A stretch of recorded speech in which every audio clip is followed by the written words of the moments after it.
Welcome back, lovely ladies. If you want to become the woman of your dreams, make sure to hit that subscribe button and like this video. And join our Patreon for even more exclusive content. Now, let's dive into today's story. Jack had never expected his latest assignment to thrust him so far outside his comfort zone. At 28, he was a private investigator with a reputation for solving complex cases quickly. He lived for the thrill of cracking puzzles, the high of gathering evidence that no one else could manage, and the satisfaction of watching criminals finally get their day in court. However, nothing in his training or professional history could have prepared him for what this new job required. He would be using a cutting-edge skin suit, a remarkable piece of technology that would allow him to pass as someone entirely different, right down to the texture of his skin and the sound of his voice. The catch? He would be going undercover in a wealthy household as their live-in nanny, and that nanny was a woman named Julia. His supervisor at the firm had spent weeks drafting the perfect persona and forging the references needed to place Julia in the house of Amanda Hargrave, a widow in her early 40s who ran a successful import-export business. A few rumors had suggested that the business was possibly a front for illegal operations. Jack's employer believed someone on the inside was smuggling contraband, funneling money offshore, and hiding all traces of evidence. The Hargrave estate was lavish, sprawling over several acres of prime real estate. Gaining access would normally be a monumental challenge, but the household needed a nanny for Amanda's two nieces, both of whom were under Amanda's guardianship. The nieces had recently turned 18, but they were still finishing high school and preparing for college.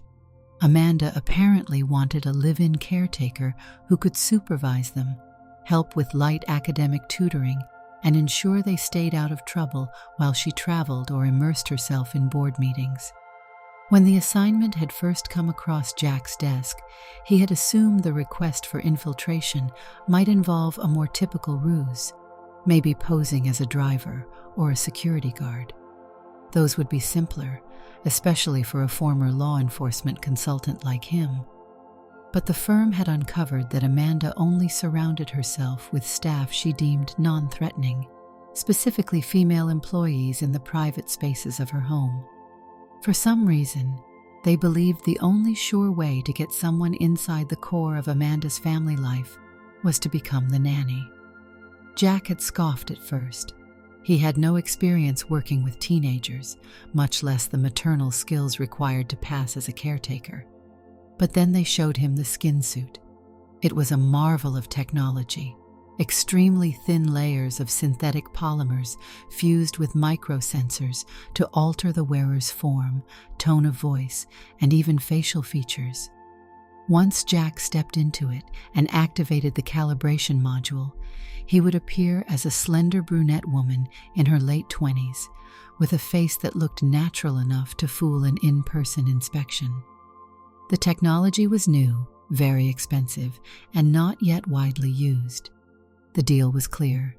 If the infiltration succeeded, the client would pay handsomely, allowing the detective agency to keep the cutting-edge suits available for future operations.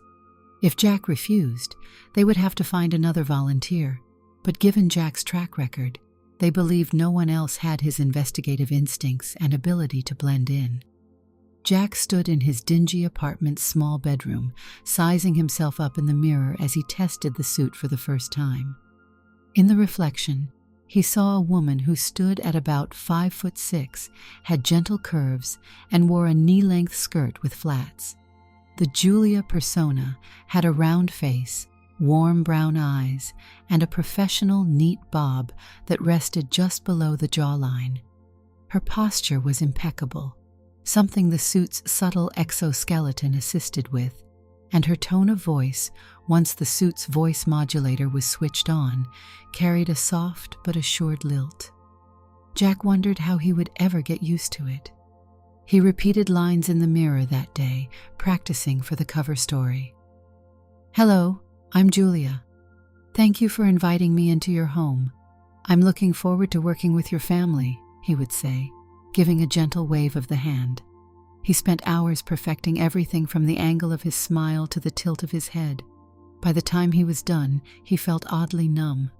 Stepping out of the skin suit each night left him with a strange sense of disorientation. The lines between who he was and what he was doing felt blurred in a way he hadn't anticipated. The job, he reminded himself, was only temporary. All he had to do was gather evidence about the alleged criminal activity.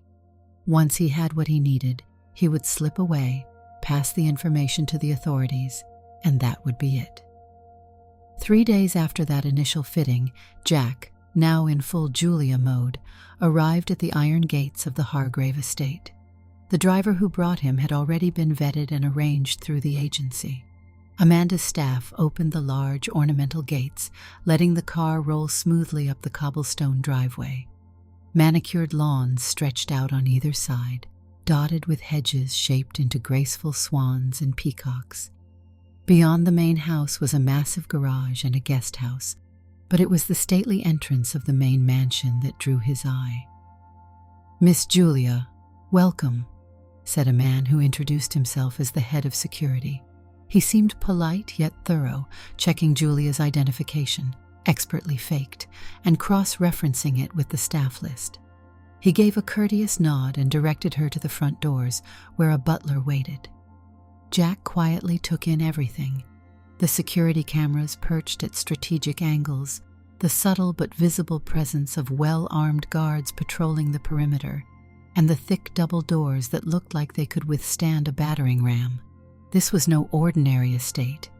Most families with money had some security, but the level here was intense. If Amanda was running a major smuggling ring, perhaps that explained the fortress-like approach. Inside, marble floors gleamed beneath a massive chandelier. Expensive art lined the walls, paintings, sculptures, and tapestries that looked authentic. A short hallway led to a large sitting room filled with natural light from tall windows. The butler guided Julia to a rose-colored armchair and informed her that Mrs. Hargrave would be with her shortly. Jack swallowed his nerves and smoothed the hem of the skirt, crossing his legs carefully. The sensation was unfamiliar, but not entirely uncomfortable. The suit did its job so well that even the weight distribution on his hips felt different, as though it truly were his body. Amanda Hargrave arrived minutes later, looking every bit the refined and commanding figure that rumors portrayed. She was in her early 40s, though one might have guessed slightly younger. Her ash-blonde hair was tied back in a sleek chignon, and she wore a well-tailored blazer that hinted at a toned physique. She carried herself with an elegant composure, walking with confidence as she extended her hand. "Julia, I presume. Thank you so much for coming." Her voice was controlled and professional, yet there was a welcoming warmth about it. Jack stood, greeted her with a polite handshake, and remembered to speak in that softer voice. "It's a pleasure, Mrs. Hargrave.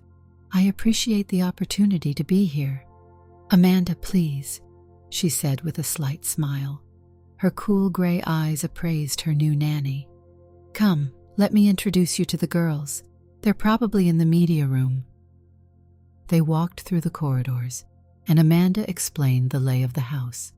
She pointed out the living room, the separate lounge, the dining hall that seated 20, and the elaborate kitchen where a personal chef prepared daily meals. Each doorway they passed revealed a new piece of exquisite decor, from antique vases to gilded mirrors. While Amanda narrated, Jack focused on memorizing the floor plan, noting any details that might be relevant to an investigation, like that locked door near the side stairs that Amanda did not mention, or the small corridor leading to a private elevator that she walked past rather quickly. Finally, Amanda led Julia to a large room outfitted with a massive screen, plush couches, and enough speakers to rival a small cinema. 2 young women sat there, flipping through channels: Victoria and Lena, Amanda's nieces, Both were 18. Victoria, the taller one, had dyed red hair that framed a narrow face, and Lena had short black hair styled into a bob. The two paused what they were watching and turned to greet their new caretaker. "This is Julia," Amanda said, addressing them both. "She'll be staying with us, so I expect you to show her the same respect you show me." Victoria gave a polite nod. "Of course. Nice to meet you." Lena smiled a bit shyly. "Hello. I've heard you're great with tutoring. I could definitely use help with my calculus classes." "I'm happy to help," Julia replied, her tone gentle. "I used to tutor in my old neighborhood." The conversation continued for a while, and it felt surprisingly comfortable. Amanda kept looking over at Julia as if measuring her reactions. Jack, under the persona, smiled and nodded when needed, injecting friendly warmth into his voice. Over the next couple of hours, Amanda had the butler help place Julia's luggage in a guest room near the second floor's west wing. The location offered a pleasant view of the garden, and the room itself was spacious: a queen-size bed, a walk-in closet, and an attached bathroom. Once Amanda left, Jack took a moment to examine the suite. He carefully checked for hidden cameras, quietly scanning every corner and behind the dresser. The last thing he needed was to blow his cover by being discovered rummaging around in the wrong part of the mansion. However, everything seemed normal. If Amanda or her associates had placed hidden surveillance, they'd hidden it well. The first night was awkward.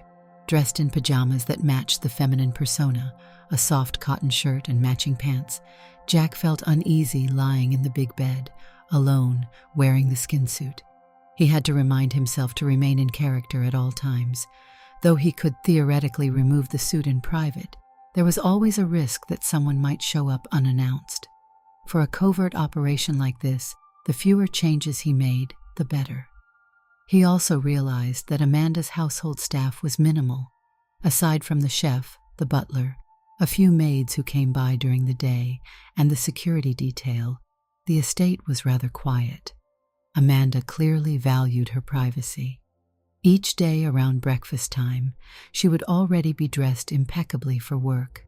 She might exchange a few words with Julia, remind the nieces of their schedules, and then leave in her sleek black car. The niece's daily routine involved school, extracurricular activities, and sometimes tutoring sessions in the evening. None of it seemed out of the ordinary at first. Yet as the days passed, Jack noticed small incongruities. Large, unmarked packages arrived at odd hours, delivered not through typical couriers, but via unbranded vans. Amanda's private calls were made behind closed doors, and although she returned from the office at seemingly random times, she rarely looked tired, even after pulling what seemed like very long hours. More than once, Jack watched from the upstairs window as Amanda greeted visitors who arrived late at night. They never came through the front entrance, but instead used a side door near that locked corridor. It was clear that something was going on. Meanwhile, Jack actually found himself growing fond of the day-to-day activities with the nieces. Lena was shy but witty once she opened up. She liked reading, especially classic novels, and had a knack for analyzing them in ways that made her seem older than 18. Victoria, more outgoing, had a rebellious streak. She would come home late after study groups, sometimes forgetting to call. Julia's job was to keep tabs on them, but it went beyond that. The girls seemed to crave genuine engagement. As Julia, Jack listened to their stories, offered help with homework, and even joined them in playing video games. They'd laugh, tease each other, and occasionally share tidbits of gossip about what might really be happening in Amanda's business. This was how Jack learned that Amanda was not merely a CEO. She had her hands in multiple ventures, and her frequent hush-hush meetings suggested significant stakes were on the line. About 2 weeks into the assignment, Jack found himself alone in the living room with Amanda one evening after the girls had gone to bed. She was reviewing documents at a large desk near the bay window. Julia had come downstairs for a glass of water and had almost turned around upon spotting Amanda. But Amanda invited her over. "How are things going upstairs?" Amanda asked, barely glancing up from the reports. She had loosened her hair, and a few strands hung near her cheek. "Smoothly," Julia answered, gingerly taking a seat across from Amanda. "The girls are doing well with their assignments, and they've been nothing but polite." A small, genuine smile crossed Amanda's lips. "I'm glad to hear it. You seem to have settled in quickly." She set the papers aside and looked directly at Julia. "I want you to know that if you need anything, you can come to me.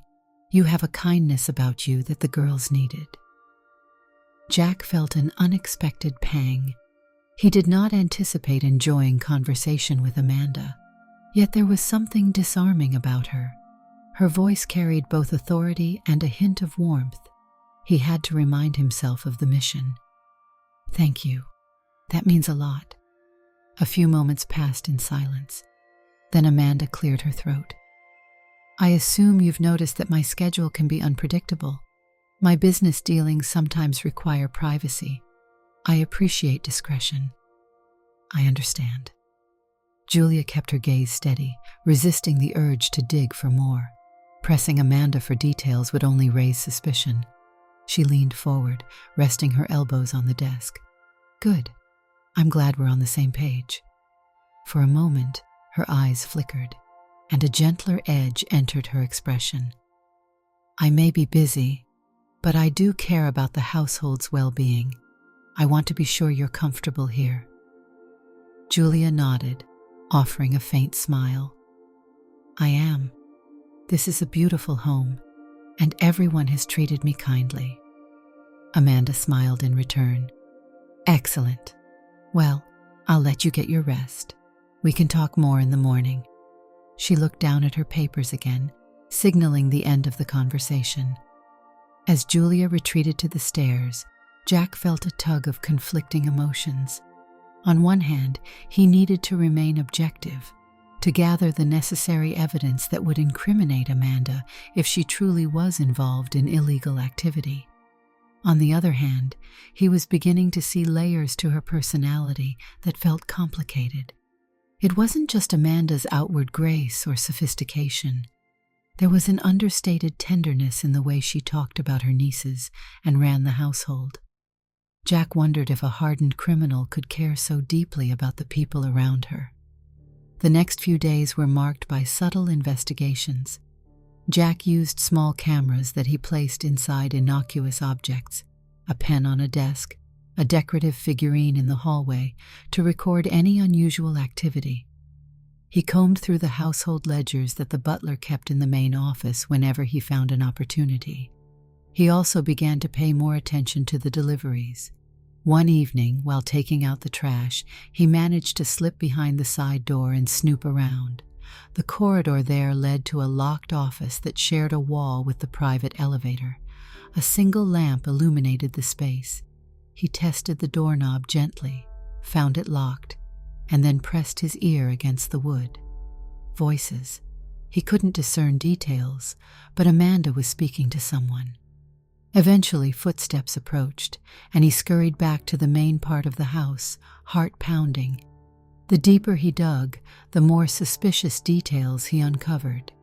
Financial records showed multiple large transactions that didn't seem tied to Amanda's legitimate businesses. Signed forms referenced cargo shipments from overseas under vaguely named shell companies. The more Jack learned, the clearer it became that Amanda was entangled in something. At times he wondered if she was the mastermind or just a pawn.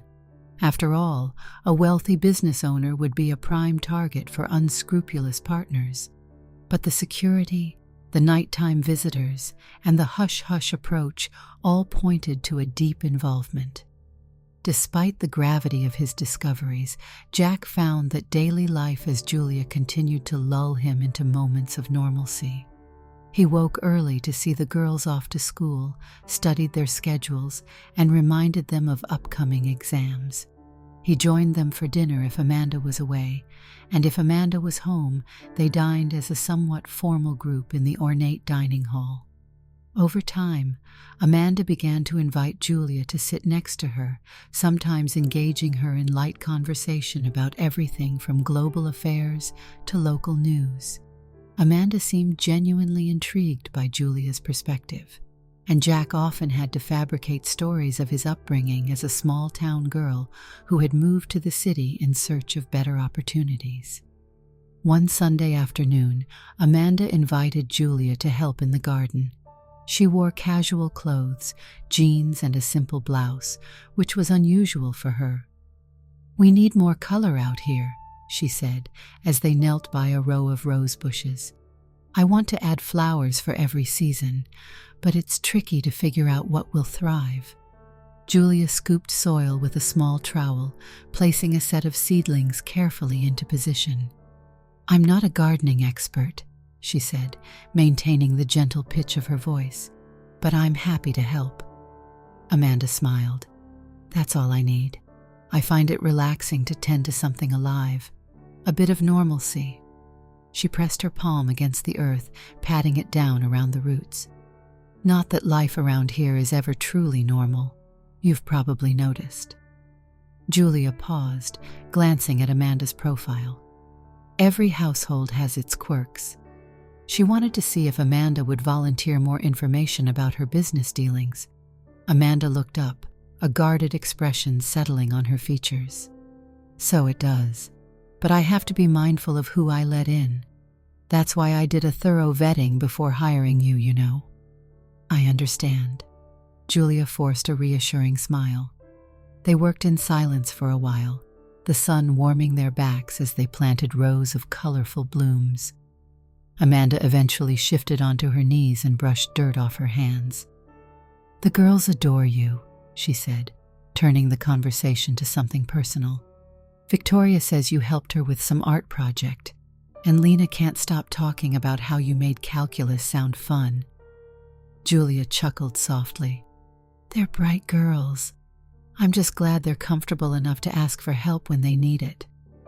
A thoughtful expression crossed Amanda's face. "They've been through a lot. My late sister was their mother, and losing her was difficult. I do what I can, but I'm often away." Julia felt a sudden ache of sympathy that was entirely real and not part of the ruse. He had lost family members before, and he understood grief. "They're lucky to have you," Julia said quietly. Amanda's smile was tinged with sadness. "Sometimes I worry I'm not enough, but thank you." Her gaze lingered on Julia for a moment longer than expected, and Jack felt a flicker of something he couldn't quite name. Over the following weeks, that unspoken tension between Amanda and Julia seemed to grow. They frequently found themselves sharing these quiet moments, whether in the library discussing a novel that Lena was reading for class, or during a late dinner after Amanda returned from a hectic day. There was a closeness that started to form. Jack felt it, and it made him uneasy. He was here to gather evidence, not build a bond. And yet Amanda's thoughtful gestures, her fierce protection of her nieces, and her layers of vulnerability kept unsettling him. His mission demanded objectivity, but some part of him was quietly rooting for the idea that Amanda might not be the villain the evidence suggested. Time pressed on, and the agency wanted updates. Jack, under the guise of quiet phone calls to a fictional aunt, reported to his real employer about suspicious cargo shipments and suspicious late-night visitors. They wanted Jack to find definitive proof that Amanda's operation involved major criminal activity. He had discovered only fragments, shipping manifests that linked to overseas ports known for black market trades, receipts that implied money laundering, but it wasn't rock solid yet. One evening, after the girls had gone to a friend's house and the staff had retired for the day, Amanda came home looking unusually stressed. Julia was in the kitchen, prepping a snack. Amanda walked in, setting her handbag on the marble counter with an uncharacteristically frustrated sigh. "Rough day at the office?" Julia asked softly. Amanda nodded, pressing her palms over her face. You could say that. She looked exhausted, fine lines around her eyes that Julia hadn't noticed before. I'm sorry if I'm distant tonight, but it's just been one blow after another. Julia's curiosity flared. I can make tea if you like. That would be lovely, thank you, Amanda said, sinking onto a stool by the island. Quietly, Julia brewed chamomile tea, placing the warm mug in front of Amanda.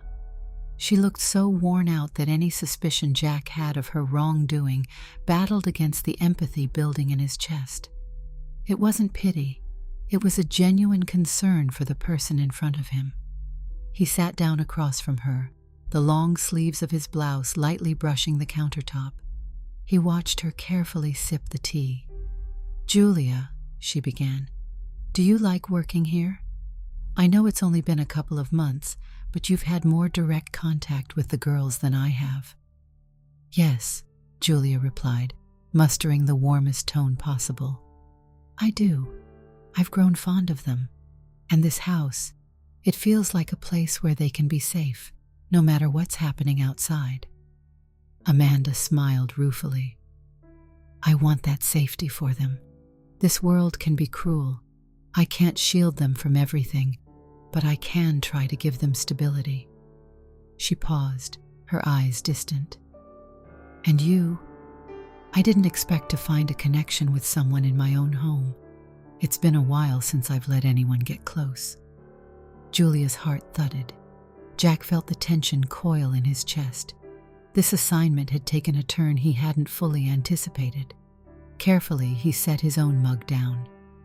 Amanda, if you ever want to talk about something, I'm a good listener. Their eyes locked in a charged silence. Amanda broke the moment by standing up, clearing her throat, and looking away. Thank you. Maybe another time. I'm just tired tonight. She excused herself and retreated upstairs, leaving Julia alone in the kitchen. Jack exhaled, uncertain. The idea of entangling personal feelings in a mission was complicated. He had done many undercover operations before, but not like this, never in a role so intimately woven into someone's life. Every day the risk increased that he'd slip up and reveal something that didn't align with the careful cover story. And even if he managed to keep the secrets, he was wrestling with conflicted emotions about Amanda. In the 3rd month of his infiltration, Julia uncovered a significant lead. While the girls were at school, Amanda had left for an emergency meeting, and the staff was preoccupied with errands. Julia ventured into the locked office near the private elevator, using a set of lockpicks disguised as hairpins. Inside, the room was spacious, lined with tall filing cabinets and a massive wooden desk. A faint hum came from several computer towers arranged against the wall. Jack quickly scanned the documents that lay strewn across the desk. They indicated that Amanda's company was importing valuable artifacts under false documentation. Some items were declared as household ornaments, but their real value was in the millions. This was smuggling on a significant scale. Julia's phone buzzed. It was a text from one of the agency's burner numbers requesting an update. Jack typed a quick reply, confirming that he had found more detailed proof of illegal operations. He snapped photos of the documents. Then, just as he was about to return them, he heard footsteps echo in the corridor. Heart pounding, he quickly slid the documents back into place, closed the drawer, and locked it. He dashed to the door, placing his ear against it. The footsteps passed by, presumably continuing down the hall. Still, he waited another minute before carefully exiting, relocking the door behind him and hurrying away, feigning a casual stroll once he was in safer territory. That evening, Amanda called for Julia to join her in the study. "Sit down," she said, her demeanor unreadable. Julia did as asked, crossing her legs neatly. "Is something wrong?" Amanda paused, her eyes flickering with concern or perhaps suspicion. I've noticed you've been exploring parts of the house I haven't specifically told you about. The staff mentioned seeing you near my private office." Her tone was not overtly accusatory, but it carried weight. Julia tried to mask the jolt of fear. "I was looking for the storage closet. Victoria asked me to find an old photo album." Amanda's face softened a fraction.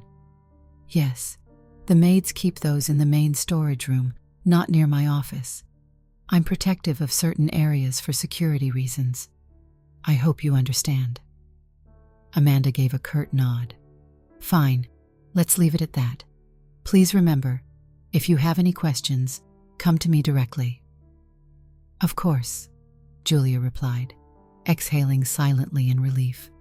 The tension hung in the air.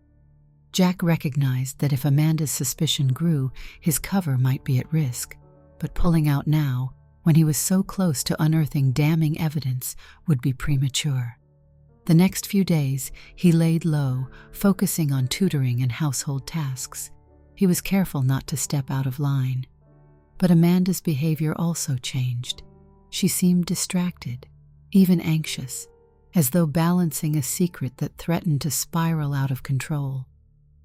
One afternoon, Lena and Victoria asked if Julia could drive them to the mall.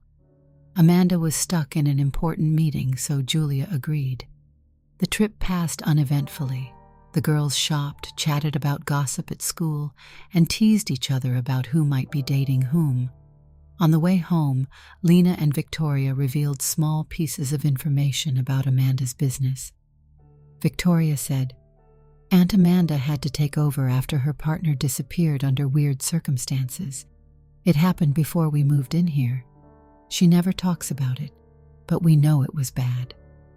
Lena added, "We just don't want her to get hurt. She's always on edge, especially at night. Sometimes we see her pacing in her office." Julia nodded. "She's under a lot of pressure." It was the only non-committal reply Jack could think of that wouldn't blow his cover or prompt suspicion. As they pulled up to the estate, a black SUV was parked out front. A burly man in a suit stood by the car, glancing around nervously. Amanda emerged from the mansion's front door, walking briskly toward him. She handed him a thick envelope. He stuffed it into a briefcase and left without a word. Lena and Victoria exchanged concerned looks. That night, Julia decided to gather all the evidence in one place. Jack took photos of everything he had found: suspicious receipts, shipping logs, shady correspondence. He labeled them meticulously, readying them for the final report to the agency. Once it was compiled, he would wait for the right moment to slip away. But something in him hesitated. A part of him dreaded the idea of hurting Amanda. It was an emotion he'd never experienced on a job before, yet the facts were irrefutable. She was involved in something illicit. In the days that followed, Amanda's tension was palpable. The staff whispered that the boss was on pins and needles about some upcoming delivery. Meanwhile, she was also increasingly kind toward Julia, going out of her way to have dinners together or share small bits of personal conversation.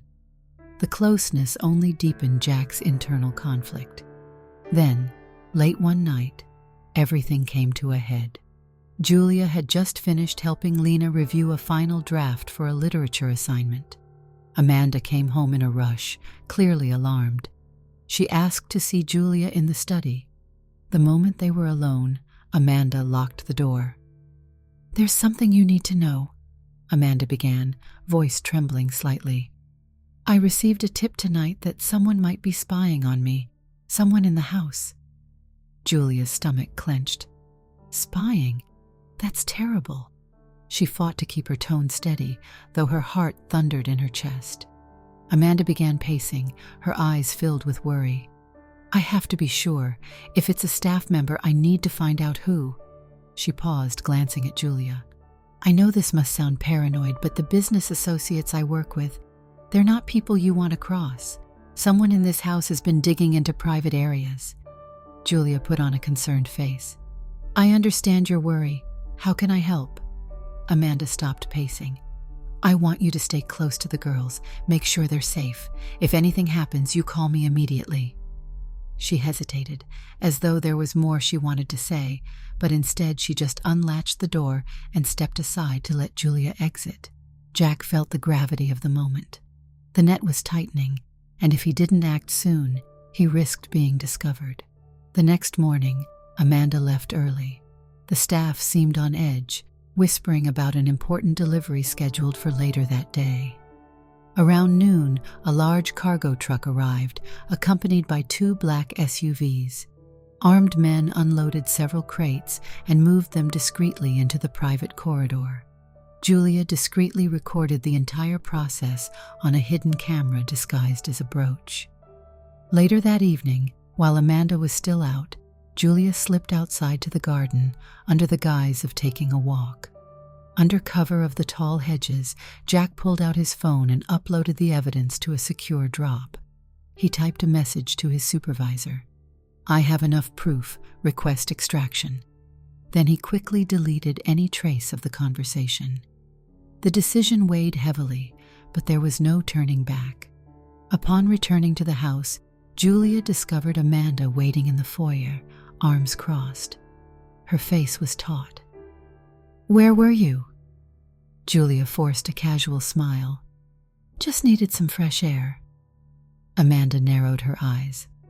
I tried calling you. There's no cell reception in the garden, I assume? She sighed, seeming to dismiss her own suspicion, and turned away.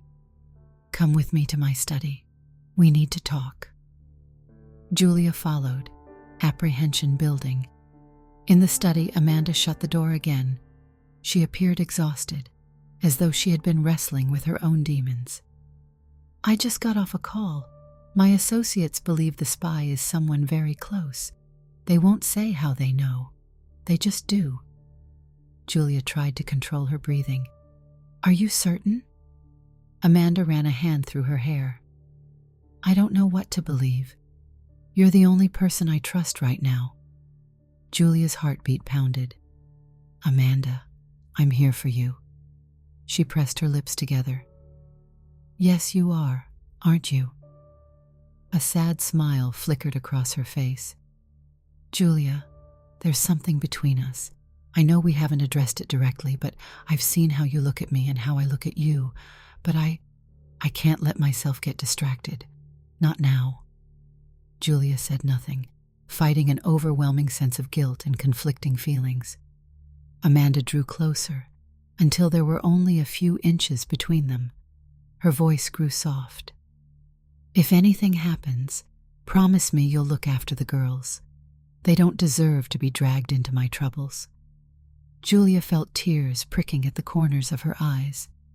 Jack's composure threatened to crack. I promise, Julia whispered, giving Amanda a firm nod. That night, Julia couldn't sleep. At one point, around 2 a.m, she decided to head downstairs for a drink of water. She passed by Amanda's office and noticed the door was ajar, light spilling into the hallway. Amanda was inside, speaking on the phone in hushed, urgent tones. Julia lingered by the doorframe, listening carefully. They have enough evidence, Amanda hissed. I don't know who is feeding them info, but it's going to blow this operation wide open. A pause. No, I'm not running. I have responsibilities here. We need to figure out damage control. Yes, I'll do it, but it has to be subtle. If it looks like I'm burning everything to the ground, the authorities will be all over me. Julia backed away, heart pounding. Amanda planned to cover her tracks, perhaps even shift the blame.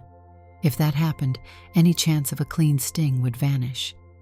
Jack retreated to his room, mind racing. The agency was likely already alerting law enforcement. The takedown could happen any day now. What would Amanda do when she realized that the nanny she trusted was the mole? The next morning, a storm raged outside, thunder rattling the windows of the estate. The atmosphere inside felt equally tense. Amanda appeared at breakfast, distant and subdued. The nieces sensed something was off, but neither asked. Around lunchtime, Amanda approached Julia in the living room. "We need to talk in private," she said, her voice quiet. She led Julia upstairs to one of the unoccupied guest rooms. Once inside, she locked the door. She turned to face Julia, her expression riddled with sadness and a flicker of fear. "I got a message from one of my men. He says the person feeding information from inside this house is female."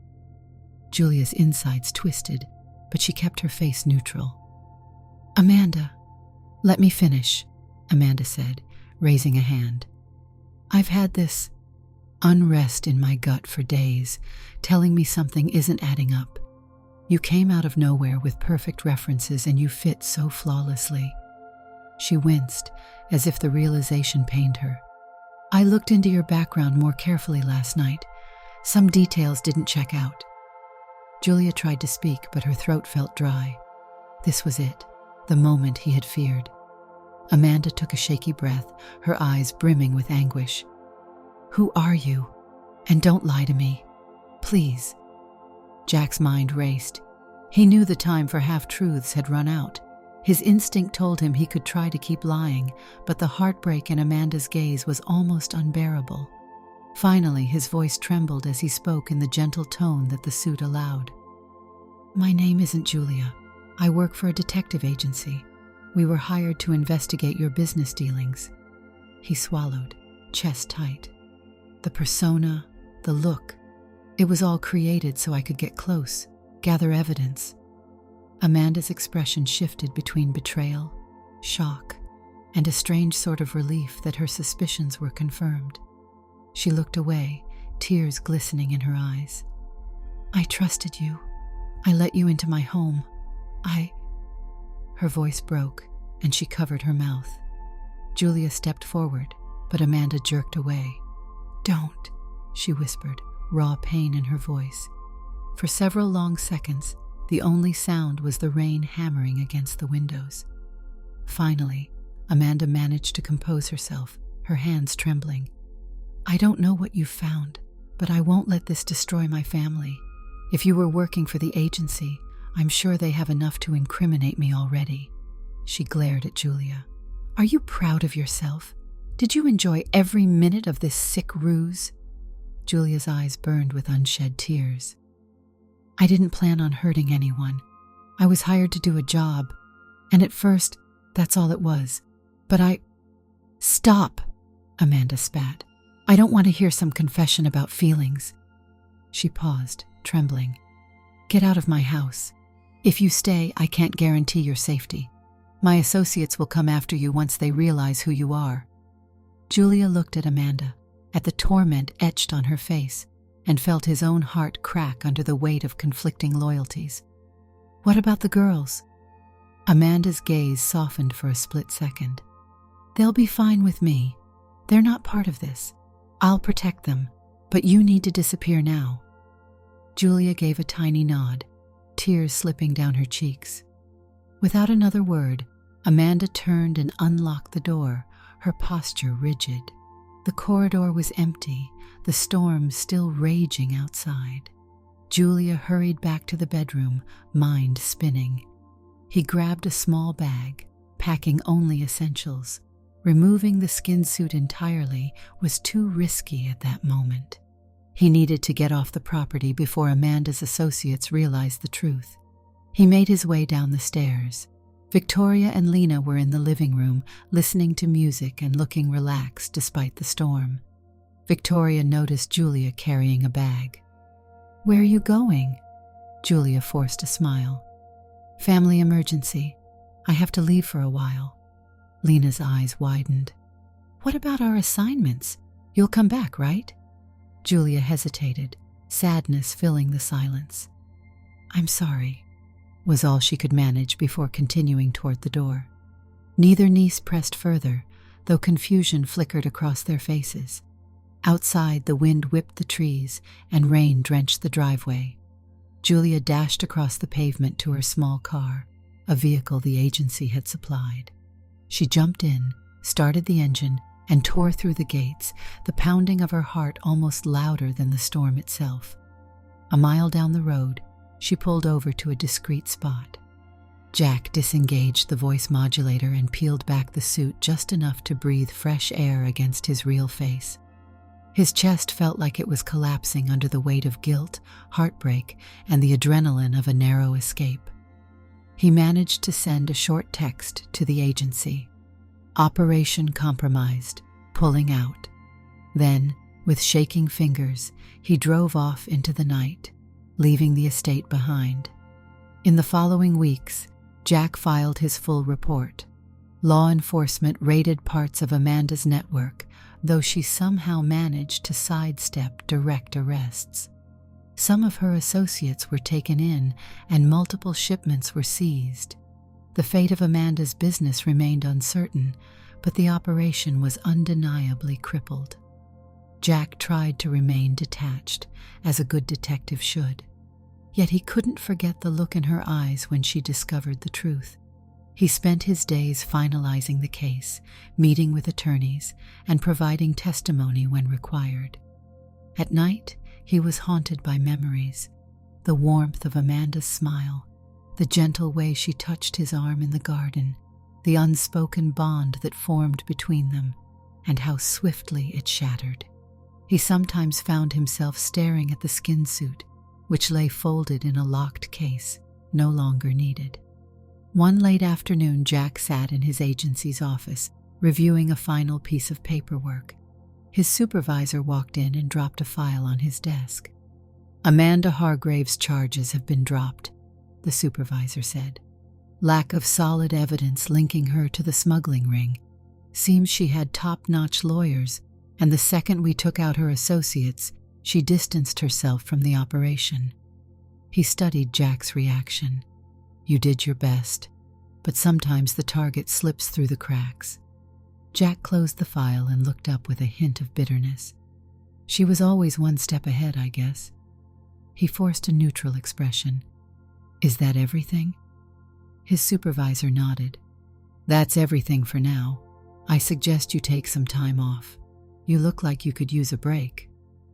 Jack nodded curtly, gathering his things. Outside, the sun was setting, casting a soft glow over the city streets. He walked to his car, each step feeling heavier than the last. He thought about Amanda, the swirl of confusion, anger, and pain, how she'd told him to leave before her associates could retaliate. A part of him believed she had done it to protect him, despite the betrayal. Days melted into weeks.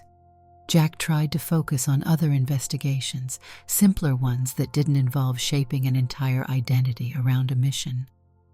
But the memory of Amanda lingered. One afternoon, just as he was packing up to leave his office, he noticed a small envelope on his desk with no return address. Inside was a single sheet of paper with a brief note. "The girls are safe. Whatever happens next, I won't forget what you did. A." Jack stared at the note, uncertain how it had reached his desk without being intercepted. He traced his fingers over the handwriting, imagining Amanda sitting at her desk late at night, pen in hand, deciding whether or not to reach out. He felt a wave of conflicting emotions, a mixture of regret, relief, and something else that had no easy name. He placed the note in a drawer. There was no phone number, no address, just the knowledge that she had taken a step to reassure him, perhaps in her own way. He wasn't sure if it was closure or an invitation to remain entangled in each other's lives from afar. In the end, there was no easy solution, no perfect outcome. He had done what he was paid to do, but it had come at a personal cost. He left the office, stepping onto the sidewalk. The day was clear, with a light breeze that carried the scent of fresh flowers from a nearby stand. Somewhere out there, Amanda was rebuilding her world or figuring out how to navigate whatever remained of her business. The nieces were likely continuing their studies, forging ahead in life. The memory of Julia would no doubt linger in that house, a ghost of sorts in the corridors. Jack walked along the street, the hum of the city surrounding him. He would take another case soon, something that didn't require elaborate disguises. Yet he knew the experience with Amanda had changed him. He got into his car, pulled the door shut, and looked at the folded skin suit on the passenger seat. He gripped the wheel, inhaled a slow breath, and then started the engine. As he drove off, he glanced in the rearview mirror. He could almost picture Amanda for a moment, standing at the gates of her estate, her hair caught by the breeze, her expression torn. But when he blinked, the vision vanished. All that remained was the knowledge that the line between the roles we play and who we truly are can blur in unexpected ways. Despite all the pain and deception, he couldn't entirely dismiss the possibility that, beneath everything, Amanda had genuinely cared. And for reasons he could not put into words, that mattered. He pressed on the gas pedal, merging into the flow of traffic, leaving the memory of the Hargrave estate in the distance, yet knowing it would never fully leave him. He was a detective who had done his job, but he couldn't shake the lingering question of what might have been if he had never stepped into that role in the first place. He hadn't come away empty-handed. There was evidence, a partially toppled smuggling ring, and a hard lesson learned. But there was also a wound he wasn't sure would ever fully heal. For better or worse, the job was done. And so, with a final glimpse at the skin suit on the seat beside him, Jack drove onward, unsure of where the road would eventually lead, but certain he would carry the memory of that house and the woman who had lived in it for the rest of his life. Did you like the story? Hit that like button and tell me what you thought in the comments. Do you want to hear more stories? Subscribe and hit the bell. For exclusive content and early access, check out our Patreon. You can find the link in the description, or you can watch any of the videos shown on my right. Thank you for watching and see you in the next video.